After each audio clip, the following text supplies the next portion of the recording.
Hello everybody, good afternoon, good evening to everybody out there. It's been a while since I've done a live stream. I'm doing a live stream here this evening. We're going to be talking about severe weather, we're going to be talking about the tropics, and finally we will be talking about the La Nina update here as well. All in this live stream. This is an open weather discussion, so thanks to everybody for joining me here this evening. We're going to be going over many things. Again, if you guys can press the like button down below and, subscribe to the YouTube channel, it definitely helps get this out to more and more people. And again, I definitely appreciate everybody joining. Again, it's been quite a while since I've done a live stream. Guys, since it's been a while since I've done a live stream, do let me know if it's hard to hear.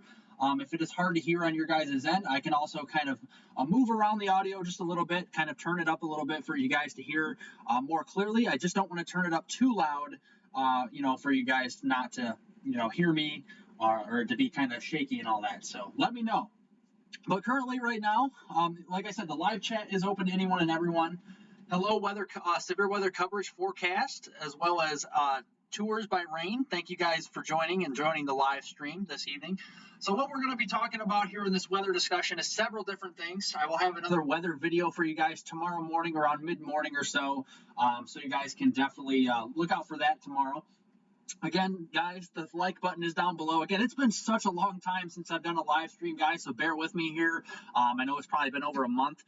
But yeah, we're looking at severe weather across portions of the Midwest. This is your tomorrow's outlook for Monday. This is August 29th's outlook for tomorrow, Monday. The Storm Prediction Center has upgraded this area to a slight risk for severe weather. This is upstate Indiana, southwestern lower Michigan, extreme southeastern Wisconsin, just south of the Milwaukee area. This covers the Chicago area, from Chicago to Naperville to Aurora, Wheaton, Waukegan. All these areas are impacted tomorrow. We have a Peoria, Illinois to central Illinois. We have a slight risk there as well. And where you see this yellow shaded area across north central Illinois, northern and northwestern Indiana, extreme southeastern Wisconsin, and southwestern Michigan, that is actually a slight risk, and that's a level 2 of 5, so kind of a lower end threat for severe weather. But surrounding that in the darker green here is a marginal risk. That is for areas of Ohio, getting down across the Ohio River Valley there toward Louisville, getting into portions there of Indianapolis, St. Louis, portions of Cape Girardeau, Missouri, Jefferson City, Missouri, and all the way back here into eastern portions of Kansas. This is as we go here into your Monday. So let's kind of look at the individual hazards here and kind of walk you through the setup for the severe weather tomorrow. During this weather discussion, we'll be talking about a bunch of different things. I'll be going through the live chat with everybody, so if you guys want to chat down below, definitely leave any comments, questions, and concerns below. I'll be able to get to your comments and questions down below throughout the live stream, so definitely don't hesitate to do so. Also, guys, the like button's down there as well. It's free to press it. Press the like button here to get this out to more and more people. And if you guys so choose, if you guys are new to the live stream, if you're new to the weather page here, this is Weather on the Go, all your weather coverage. I will keep you informed on all of the severe weather, all the tropics, all the winter weather out there as well, with my daily weather forecast videos. You can find that on my Weather on the Go YouTube channel as well. I also do have a sports channel. If you guys want to go over and subscribe to that, it's down in the description below. Also, you guys can follow me on Twitter as well. That is also in the description below. Thank you guys so much, and definitely appreciate it. So getting back here to the weather, we're talking about severe weather here. Again, marginal to slight risk tomorrow. We went over those areas. Let's look at the individual hazards here. The tornado risk tomorrow is actually less than 2% from the Storm Prediction Center. This is the Storm Prediction Center's outlook, and you can definitely see that they highlight this area for the potential here of, some tornado threats lower than 2%. So we're not expecting any tornadoes too much across these areas tomorrow.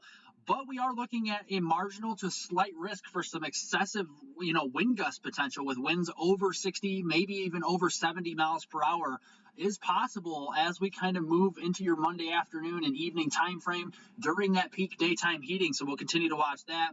Also looking at kind of a lower end threat for hail all up and down here portions of the middle Missouri Valley, getting into the central Great Lakes. So we'll continue to watch that as well. So without further ado, let's kind of break this down for you using a bunch of different weather models here. We're going to first use the HRRR. This is a very good weather model, and we'll kind of break this down for you guys to show you what the setup does look like. And so we're going to be showing you a couple of different models because, again, you can't trust just one weather forecast model.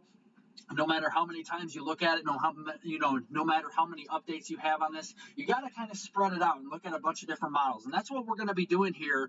We're going to look at the setup here before we show you what the radar could look like here to kind of show you why we could have some severe weather. So as we move here into tomorrow around the morning hours, you can see kind of this yellow shaded area here. That is actually moderate instability overnight tonight into tomorrow morning, and that is supported by 3,000 joules per kilogram instability. So where you see the yellows here, that is 3,000 joules per kilogram of instability.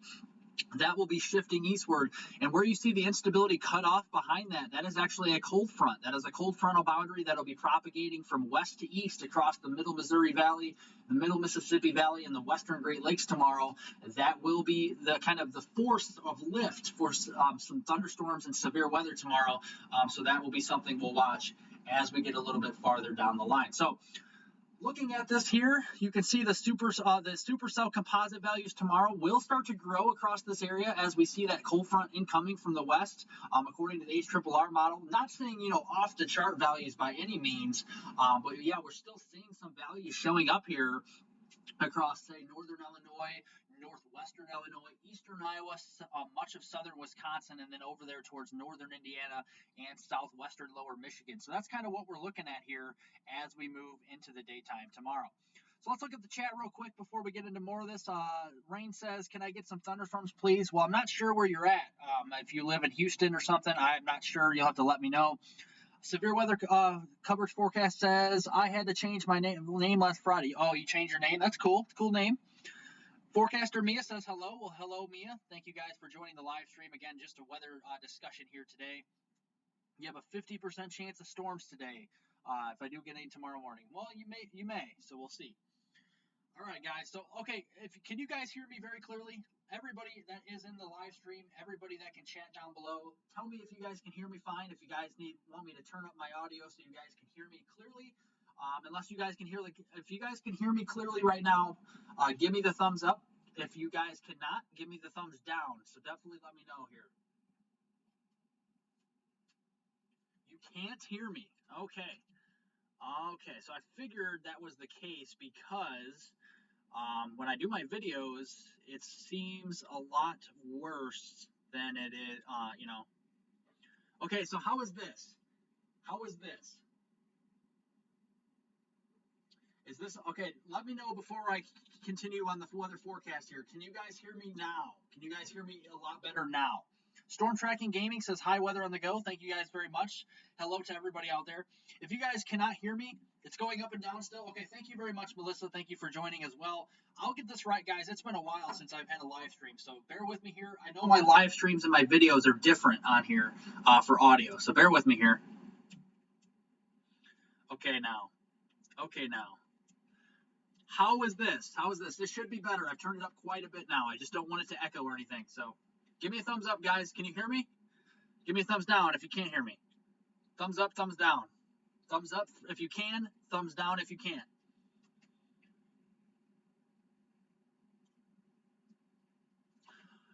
Just kind of waiting on you guys to respond back so I can go on here with the live stream. Thank you guys very much for letting me know. It's much better. Okay, thank you guys so much.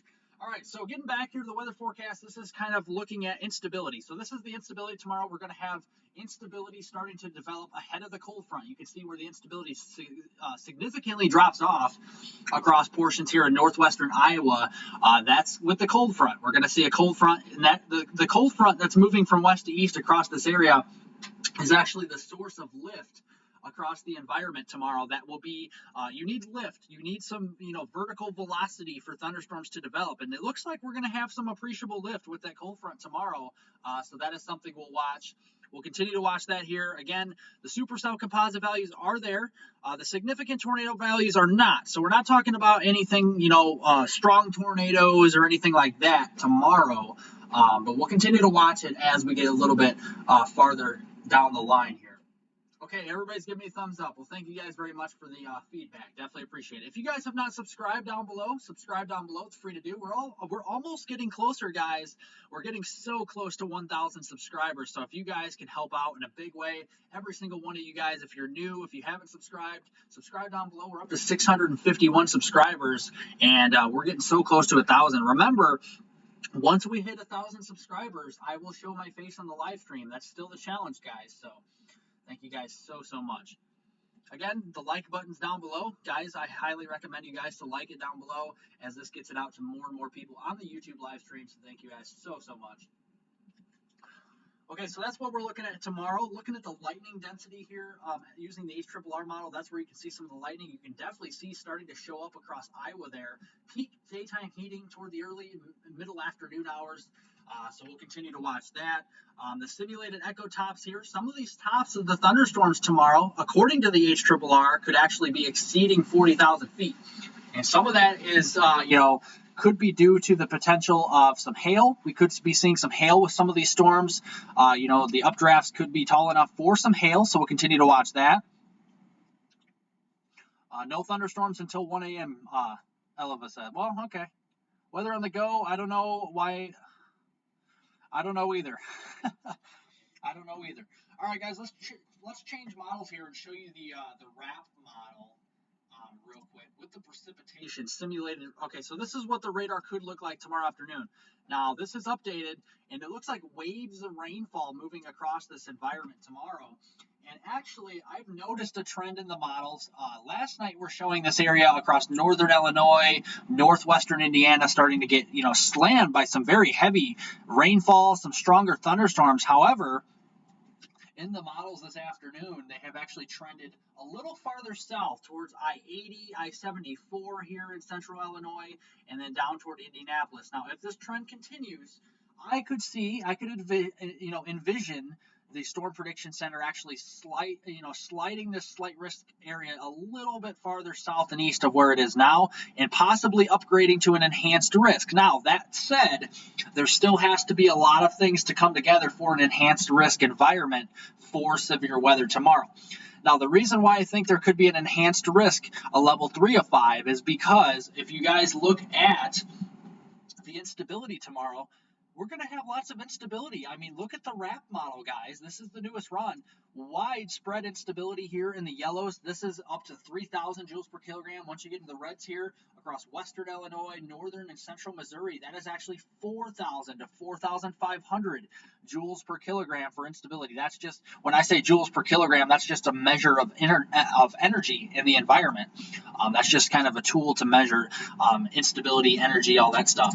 Looking at the Supercell Composite values now, a little bit different here on the RAP model compared to the HRRR, seeing a little bit stronger values for some supercells. So that does mean that there could be some embedded supercells within a squall line tomorrow as well, and a little bit more heightened values for significant tornadoes. Now, with this said, just because it's called a significant tornado parameter does not mean that when you see values showing up on here that, oh my gosh, we're going to see an EF4, EF5 tornado. That is not the case.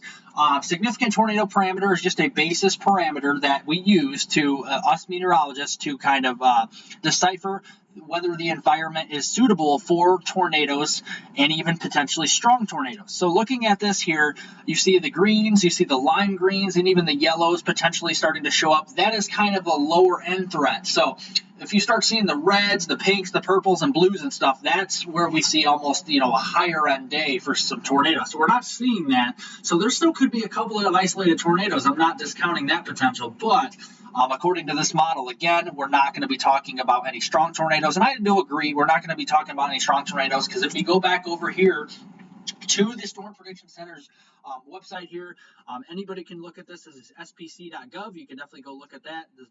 This is the Storm Prediction Center's website. And again, they show less than 2% of all of the areas in the United States with tornadoes tomorrow, including the area with a slight risk that you see here across Chicago, northern portions of Indiana, southwestern portions there near Grand Rapids, Michigan, getting in towards Peoria, Illinois, Champaign, Urbana, Bloomington, Normal. Some of these areas that are impacted, Rockford, Illinois, just south of Milwaukee, Racine, Wisconsin. So just a few areas to note for that area for slight risk. So it's going to be mainly a damaging wind, and followed by hail, followed by some tornadoes potentially as we head into tomorrow. Now, one more model I wanted to show you before we get into kind of talking about the tropics here is actually the NAM model. So the NAM model has been fairly well predictable this year. It's been pretty well predicting some systems. This is the newest run here at 18Z. most updated run. And you can see the NAM model, as we slide this a little further here towards tomorrow, it does show a kind of a line of storms developing. Now, as I said before, this could be developing a system south towards I-80, south towards I-74 in Illinois, and then over there towards central Indiana. Now, that could cause the Storm Prediction Center to slide the slight risk farther southeast and maybe, just maybe, upgrade to an enhanced risk. So we'll continue to watch this as we head into tomorrow. Again, not a slam dunk by any means. We still got to have all these parameters come together: the wind shear, the instability, which is the measure of energy in the atmosphere for thunderstorms to grow. We have to have enough moisture in the environment. We have to have a lot of those things to come together for this to develop. So we'll continue to watch it. Looking at the NAM model, yeah, we still have some pretty, respectable instability growing across this environment as we head into late tomorrow afternoon. The Supercell Composite values are there. The significant tornado values are there, but they're not very strong. And I wanted to note, too, this is what we call lapse rates. This is the 700 to 500 millibar lapse rates. And what lapse rates are, if you guys don't know, is as you go up from the surface where you guys are standing on Earth right now, all the way up to about 1,000 feet, and then 5,000 feet, and then 25,000 feet, and then 50,000 feet. If you guys go up farther and farther into the atmosphere, naturally the atmosphere actually cools off. So think of it as if you're at the surface and you're outside and the temperature is measured in the shade. That's officially where the temperature is measured, is in the shade. So if you guys are standing in the shade and it's 82 degrees outside, right? If you guys go up in the environment 1,000 feet, and for example, it is 60 degrees, well, then it's cooling off naturally. And actually, the faster it cools off aloft as you go up and up, further into the atmosphere toward the mid levels and the upper levels of the atmosphere, the stronger the instability will be. So kind of indirectly, the lapse rates affects the instability and energy in the environment. So that's just kind of a teaching lesson for you guys that, yeah, when you see stronger lapse rates, you'll have stronger instability. Usually, not always, but most times. So definitely something to keep in mind there when you're forecasting for severe weather. This is for the mid-level. So we have areas here around 7 degrees Celsius per kilometer. So that means every 1 kilometer you go up in the environment, say 1,000, 1,000 feet, 5,000 feet or so, every 1 kilometer you go up in the atmosphere, it's going to cool off 7 degrees Celsius. Same thing with the low-level lapse rates. Pretty strong tomorrow, so that's why I do think the hail threat is still there. It's non-zero, but I think the strongest risk will be for, strong damaging winds as we head here into the day tomorrow. So, again, this is a severe weather threat that is kind of on the radar and kind of, we're going to be watching for tomorrow. I have an update for you guys early in the morning hours for you guys to stay updated for, all of this as well. Turning our attention now to the tropics, guys, because very quietly the tropics are getting very busy, and we got lots of different areas of interest here. This is the National Hurricane Center's forecast, and the most interested right now is this area here in the Western Caribbean. This is the area closest to the United States right now, and of course closest to the Central Americas, the Yucatan Peninsula. We'll continue to watch that. This has a 20% chance of development the next 5 days, and essentially nil, essentially a 0% chance in the next 48 hours. This is across the Western Caribbean. We could be talking about a tropical depression potentially developing, but I really think this is going to be more of a kind of an open wave, more of a heavy rainfall threat than anything else. So we'll continue to watch that as we go through time. But again, I'm more interested in the system here. Where you see the system here that I'm circling in red, this is the most interesting system of them all. And I'll talk about this more in my weather video tomorrow morning. But this actually has a 40% chance of development the next 2 days, the next 48 hours, and even more development potentially in the next 5 days. The National Hurricane Center gives us a high percentage, a 70% chance of development in the next 5 days or so for this to move just ever so slightly north and west towards the Lesser Antilles and the Windward Islands, maybe just north of the Windward Islands here as well. So we'll continue to watch that. And even behind that, they give it a 20% chance of development there, and in a little system there across portions of the central Atlantic that gets about a 10% chance in the next 2 to 5 days. So it's getting very active. We warned you of this several weeks ago, guys, and things are really starting to ramp up in a big way, gaining strength here in the Atlantic, the Caribbean, the Gulf, and even the Eastern Pacific might start to get busy as well. So we'll continue to watch that. looking at the satellite imagery using Tropical Tidbits here, you can definitely see anybody can use this website, Tropical Tidbits. Very great website for weather forecasting, weather models. You can use analysis tools, aircraft recon data, current storms. Look at all that stuff. This is tropicaltidbits.com. So if you guys want to check that out as well, you got the current satellite imagery, and you guys can definitely see a lot of things happening here. So let's kind of walk you through this real quick, what we're seeing on this satellite imagery real quick. We got the system across the Western Gulf. You can, very faintly see it. That's moving to the west-northwest toward the Yucatan Peninsula right now, toward the Bay of Campeche, and then eventually maybe the Western Gulf. We'll continue to watch that. We got another system we're watching here well to the east of the Windward Islands. That's spinning out here into the southern Atlantic Basin. That is the system that has the 70% chance of development the next 5 to 7 days. This is the system that could become a threat to the eastern United States, towards the Bahamas, toward Florida, toward the East Coast. So that's why I said before, guys, if you guys live from Florida through the Carolinas all the way to Maine or even Quebec, you guys really have to watch this, because this could be a system that could affect, the entire East Coast, could miss the entire United States, could affect just the Bahamas. I mean, there's a lot of options here. So we'll continue to watch that, guys, in the next several days. And again, behind that, you can see another wave coming off of Africa, and that wave has another 10 to 20% chance as well in the next 5 to 7 days for development. So a lot of things lining up for a parade of tropical systems to move from east to west across the tropical Atlantic, Caribbean, and Gulf over the next several days and several weeks. So we'll continue to watch that. Now let's go to the modeling here for the model forecast, and you can see the ECMWF, better known as the European forecast model, and you can see a lot of stuff going on here. We have that Bermuda high pressure system firmly in place, firmly intact across the central Atlantic right now.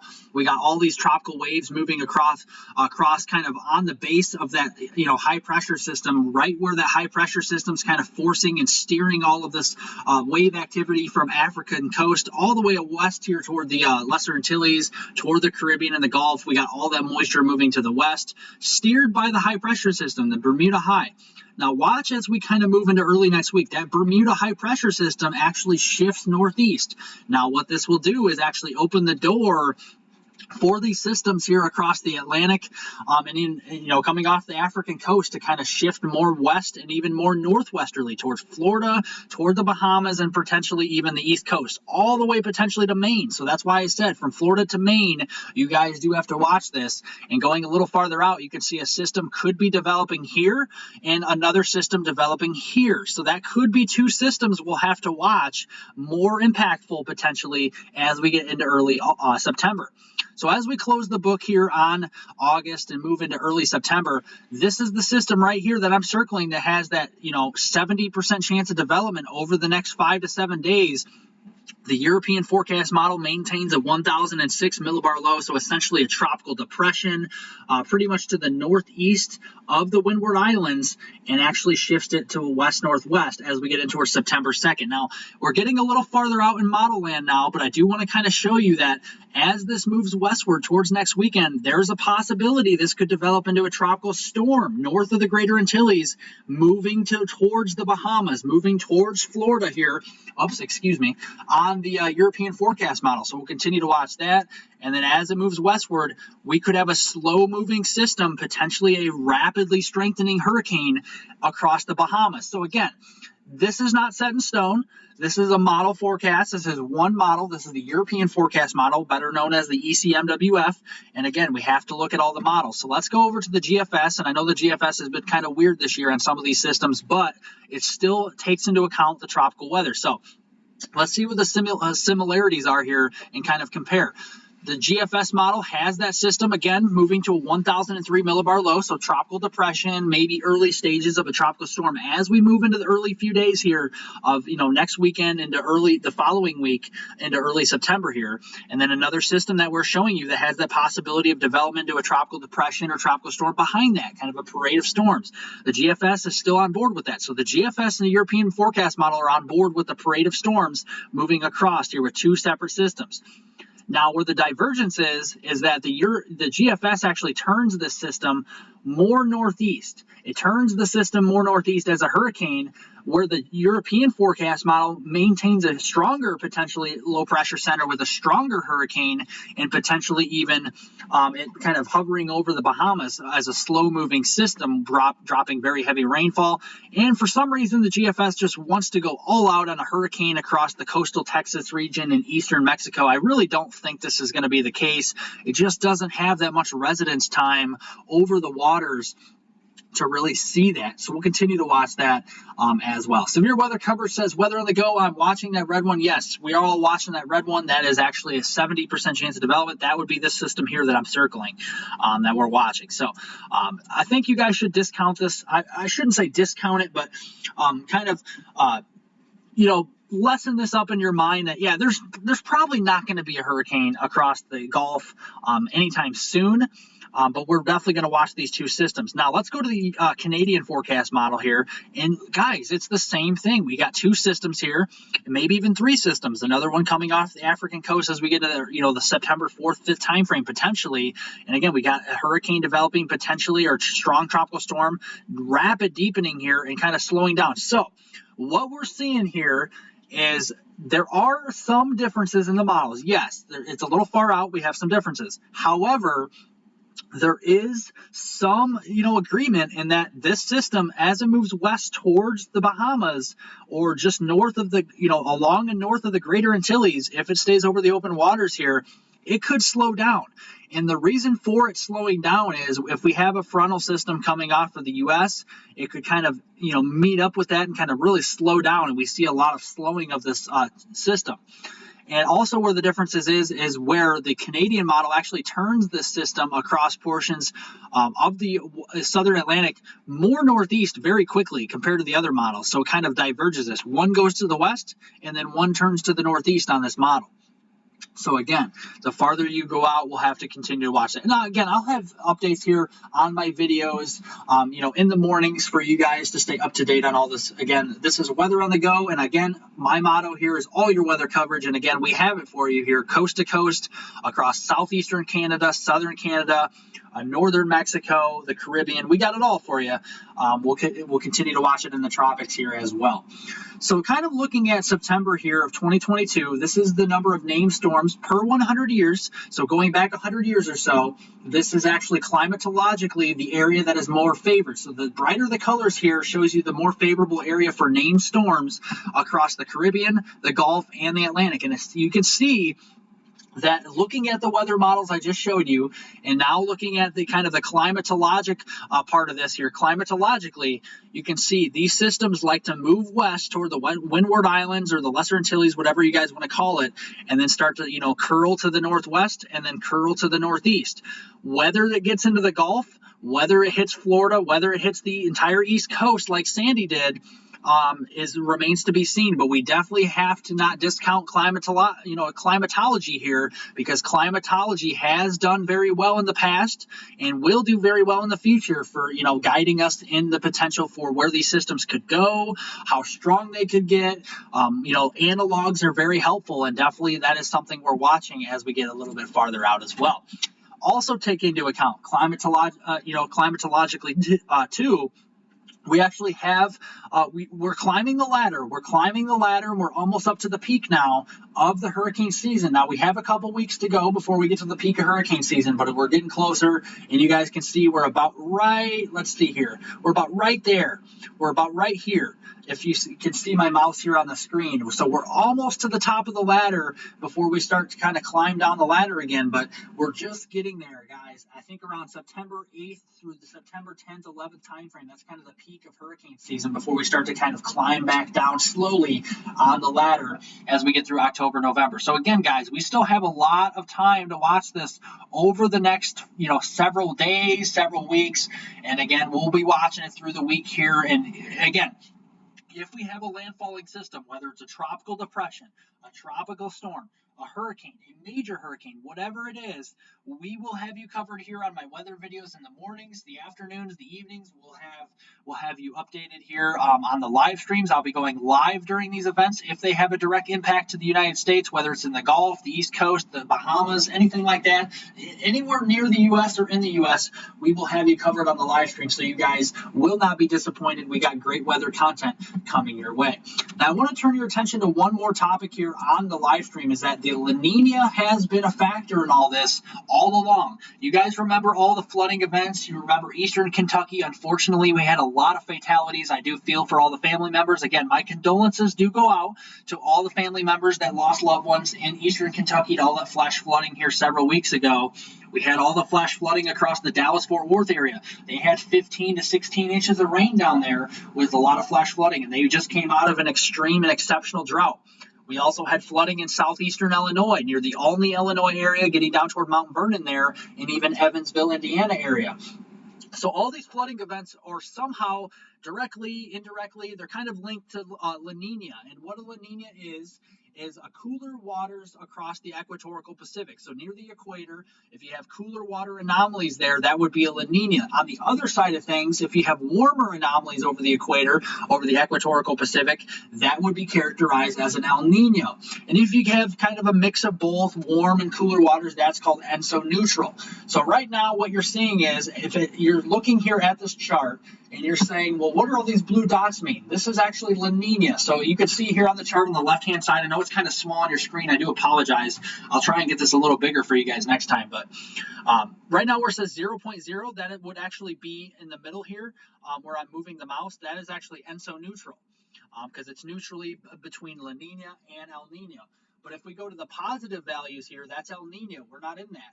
We're in the negative values here on the bottom half of the chart. And really ever since the middle of July, we've been dropping like a rock with the La Nina status. We're actually firmly in a moderate La Nina still.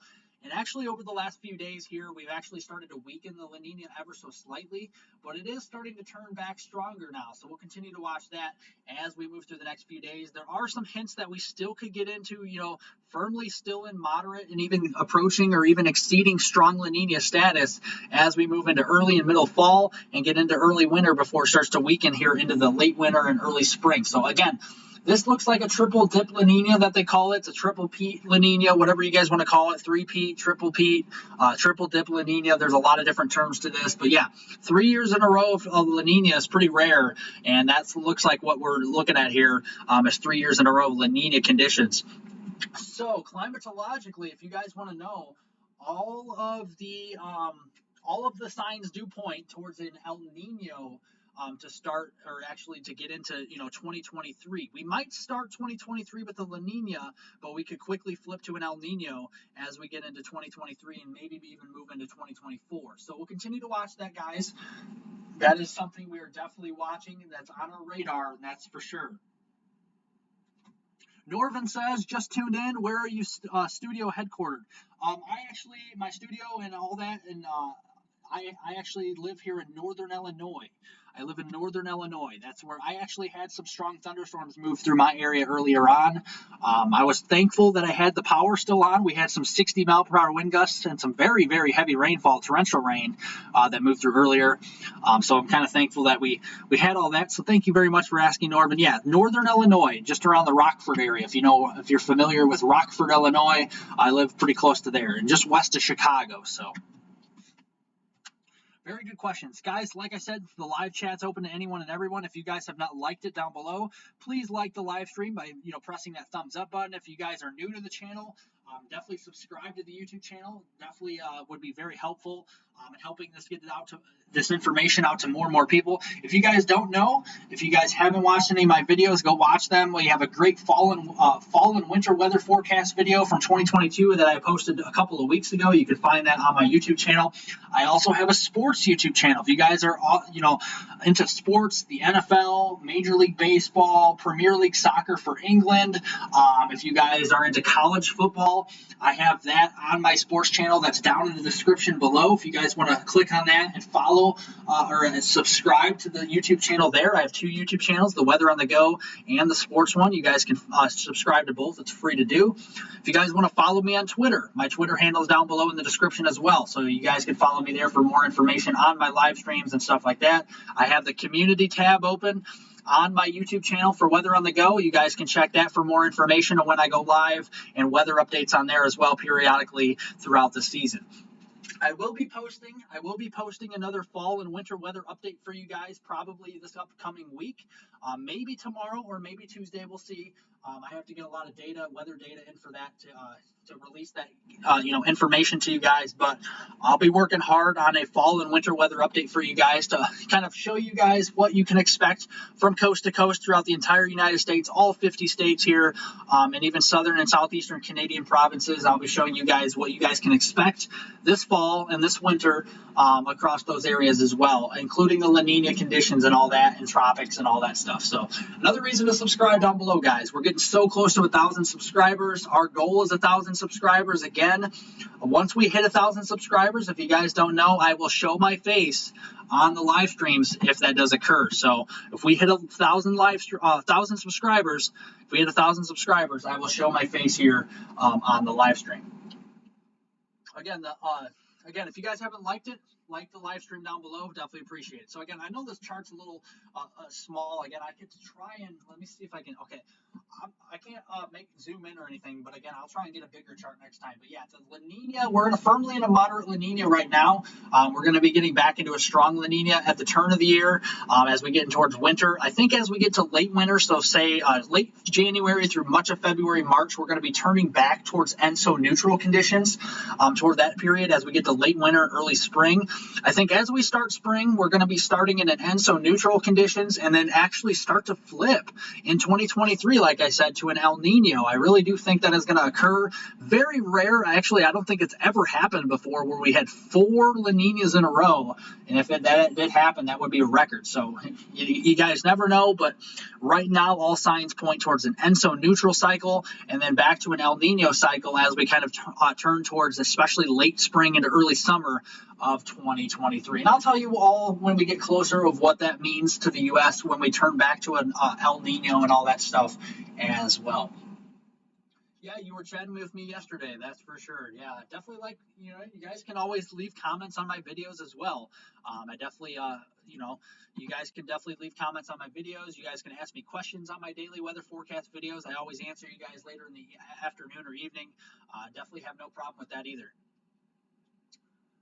So let's kind of go to the actual radar right now. Again, a less than ideal radar, but it still gets the job done. We actually have a brand new tornado watch. If you guys live in St. Cloud, Minneapolis, St. Paul area, we have a tornado watch here in the yellow shaded area. This goes in effect here until midnight tonight, Central Daylight Time, till 12 a.m. So that is something we're going to watch as we continue to move forward. To the north of that, in the pink shaded area, that's a severe thunderstorm watch. This includes Duluth, Minnesota, Grand Rapids, Minnesota, up toward International Falls here, and east of Fargo, east of Grand Forks. This goes in effect here until 11 p.m. Central Daylight Time this evening. We do actually have severe thunderstorm warnings here to the southwest of International Falls. We'll get to you right now. This is actually for 60 mile per hour wind gusts and 1-inch quarter-size hail. This is moving northeast at 35 miles per hour. So we'll continue to watch this. Again, the Mizpah area and Gemmel. This is in Minnesota, northern Minnesota, that is, up toward the Arrowhead here. This is what we're expecting for the potential for some 60 mile per hour wind gusts and some quarter-size hail. We still have that lingering severe thunderstorm watch across the Rockford area where I live, towards Chicago and Aurora, Illinois, getting up toward Waukegan, Racine, Milwaukee, up towards Sheboygan here in Wisconsin. That is the pink shaded area. That is actually a severe thunderstorm watch. It goes in effect until 7 o'clock. I imagine this is going to expire in the next 17 minutes. Since it's 6:43 Central Daylight Time, they'll allow this to expire here across this area. We do have a severe thunderstorm warning to the east here of Oklahoma City Metro toward Chandler and Stroud, Oklahoma, right along the Interstate 44 corridor and right along and west of Highway 99 here in central portions of Oklahoma. We want to get to you guys. 60-mile-per-hour wind gusts and actually half-dollar size hail, a little bit over an inch in diameter, so around 1.25 inches in diameter hail here. This is for Chandler, Stroud, Davenport, Sparks, and Kendrick, Oklahoma. So if you guys live in these areas, heed the warnings. So this is located near Davenport, Oklahoma, moving northeast slowly at 15 miles per hour. This is, again, for east central Lincoln County and central Oklahoma. And this goes in effect for about another half an hour, 31 minutes or so, until 7:15 p.m. Central Daylight Time. So we'll continue to watch that. Yes, it's been a while since we've had a tornado watch. That is for sure. Means conditions are favorable for tornadoes, and if you're under a severe thunderstorm watch, it means conditions are favorable for severe thunderstorms, which also could produce tornadoes, but mainly just some damaging winds and hail there. We do have another warning up here into the northern and northeastern portions of lower Michigan. This is east of the I-75 corridor. This is up towards portions of Whitmore. Did this just expire? What happened here? I think this might have expired. Right as I got up to the warning, it expired at 6:45. So let me see if there's a special weather statement on here. Okay, there is.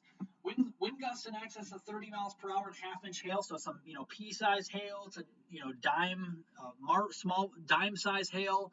Pea-size hail, marble-size hail, stuff like that here. Doppler radar was tracking strong thunderstorms along a line extending from near South Branch to near Sterling, Michigan. Movement was northeast at 30 miles an hour, and it's capable of producing winds over 30 miles an hour, and again, the half-inch size hail, so we'll continue to watch that. The storms will be near Long Lake, South Branch, and Hale, Michigan, around 7:05 Eastern Daylight Time. This was already moving through your area, so we'll continue to watch this. Maple Ridge, Omer, Glenny, Twining, Turner, Whitmore, as well as National City, McAdoo, as well as Lincoln, Michigan. These are the areas impacted by this warning as well.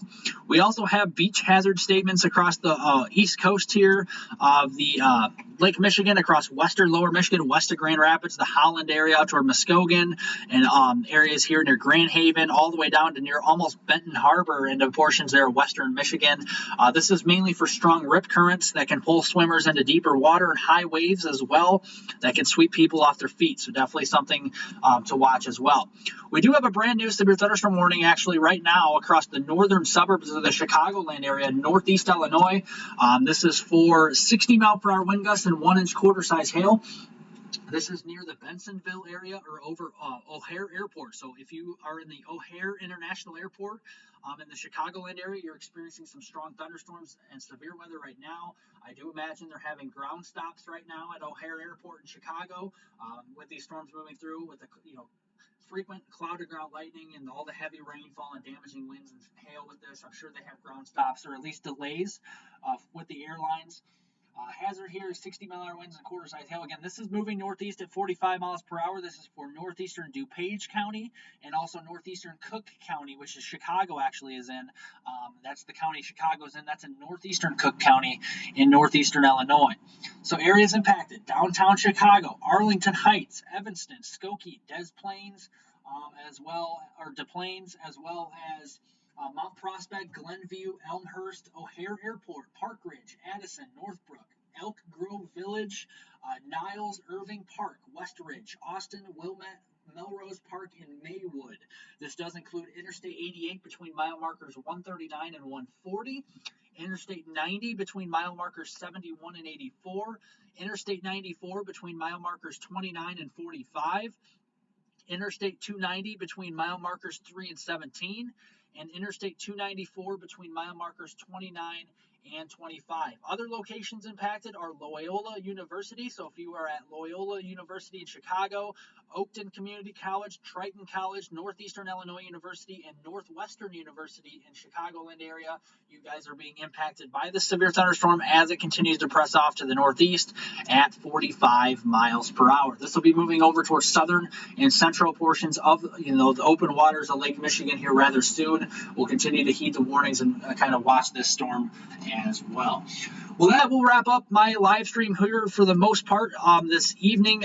Again, thank you guys all for joining me. I'll have more information for you guys as we get a little bit closer to these events with the tropics and with all the severe weather. We'll be watching that potential for severe weather outbreak as we head into tomorrow. Again, not a done deal that we have widespread severe weather, but there is a possibility, I do think, that they expand the slight risk or even introduce an enhanced risk for the newest outlook. That is the Storm Prediction Center's forecast that is. So we'll continue. Again, this is the severe weather outlook from the Storm Prediction Center for tomorrow. And again, this slight risk could be expanding a little bit more into Missouri or downstate Illinois, and they could be introducing an orange area, which actually be an enhanced risk across parts of these areas as well. We'll have to see what they do in the overnight outlook, but for now, less than a 2% chance of tornadoes tomorrow, a 15% chance of wind, and also a lower chance, 5% chance of hail across these areas. Some of these probabilities could be decreased or increased. We'll continue to watch that as we get closer. I'll have a new video for all you guys here in the morning hours tomorrow.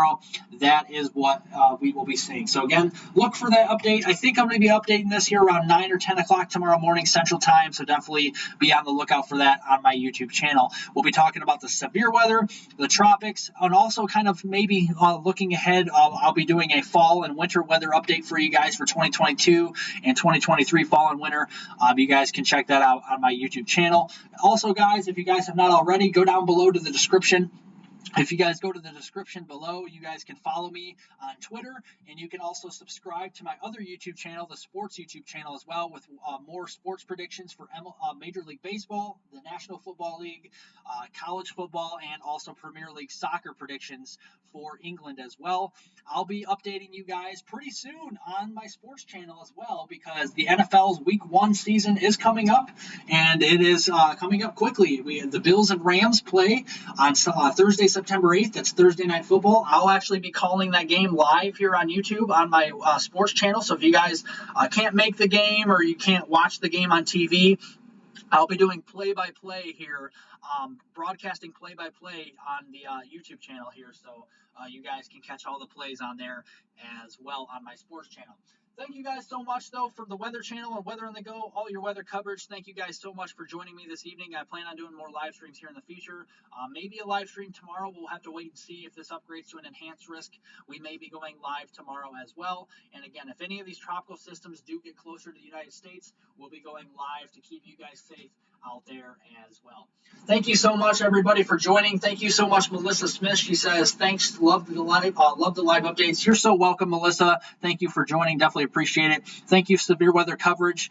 Thank you, Norvin. Thank you, Eleva Tours. Thank you, Storm Tracking and Gaming. Thank you guys, all of you guys, for joining, and all you guys out there who have not, chatted down below. Thanks for joining, and always a pleasure to update you guys on the weather forecast. All right, guys, have a great evening. Have a great night, and I'll see you guys in the next live stream. A new video will be published tomorrow morning. Check that out on the Weather on the Go weather forecast. Have a great night, everybody. See you later.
other banks go out of their way to make redeeming